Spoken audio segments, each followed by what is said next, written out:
It's pretty clear that Donald Trump is not listening to anybody in his White House other than possibly Steve Bannon and Stephen Miller.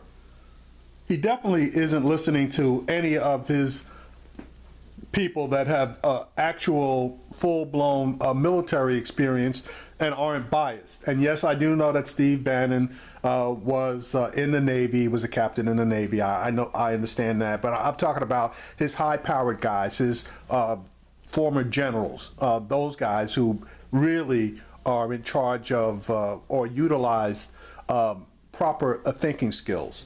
The reason I say that is because, as in any particular strategist game, you always are taught to analyze your position, to go and see exactly what your pluses and minuses are, and to make a realistic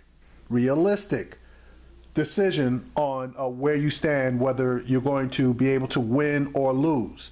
And if you are in a losing position, you are taught to attempt to retire from that position, okay, so that you survive.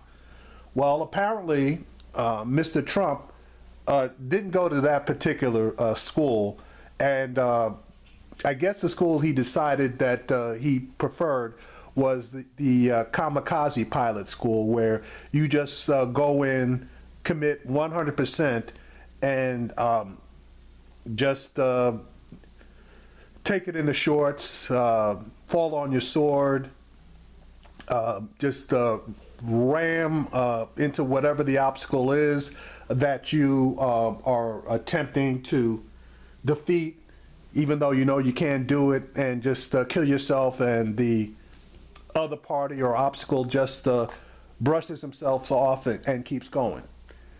That's what this bullshit lie that he told regarding President Obama wiretapping him has turned into. And the longer this has gone, the bigger it's gotten, the more people have been drawn into this thing. And now, obviously, we have two of our closest allies being drawn into this thing. And Donald Trump keeps telling bold-faced lie after bold-faced lie, which is pissing people off. Anyway, here's the segment from George Stephanopoulos on ABC this morning regarding it. It's been 15 days since President Trump detonated that explosive charge with Saturday morning tweets that he was the victim of an illegal wiretap ordered by President Obama.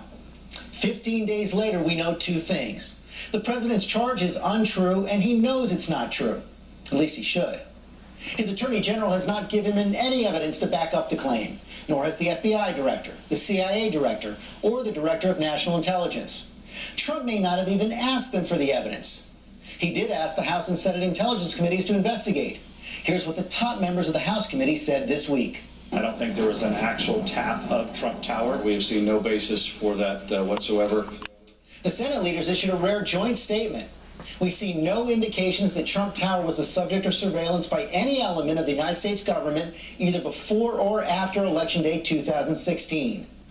No evidence the charge is true. Overwhelming evidence it's false, which may be why only Trump's truest believers are standing by the claim. And one of his top allies in Congress now says the president should apologize. President Obama is owed an apology in that regard. Because, if he didn't do it, we shouldn't be, reckless in accusations that he did. Instead, at that awkward press conference with German Chancellor Angela Merkel on Friday, Trump doubled down, joking about the fact that Merkel had been spied on by our NSA. As far as wiretapping, I guess, by this past administration, at least we have something in common, perhaps. Now take a look at her face.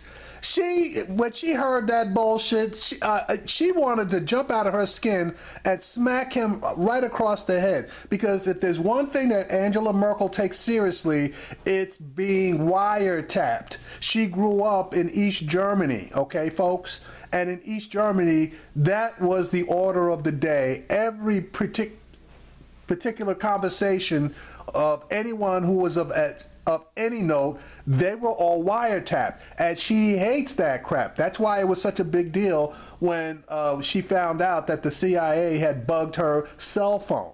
So for him to make a bullshit joke about being wiretapped, she wasn't laughing, and that look on her face basically tells it all. That look on Merkel's face showed how well the joke landed. Trump also refused to disavow his press secretary's embrace of a false report that Trump was spied on by British intelligence. That was a statement made by a very talented lawyer on Fox. And so you shouldn't be talking to me, you should be talking to Fox. Okay? Okay, so yeah, Judge Napolitano, this is his second bullshit story, and it just shows that Trump, rather than go to his own intelligence agencies, okay, and he probably didn't even call up Judge Napolitano and ask him where he got his information from. So all it takes is for Donald Trump to hear something on Fox or read something from Breitbart, and all of a sudden he takes it as gospel. And this is our president, the guy who's supposed to be thoughtful, who's supposed to consider everything. I don't think so. Fox News quickly disavowed the report. The British called it utterly ridiculous, demanded an explanation from the president's national security advisor, who promised it would not be repeated. So, 15 days after those first tweets, here's where things stand. Two of America's closest allies upset. The president's agenda overshadowed, the credibility of his spokespeople in tatters. And tomorrow, a public showdown.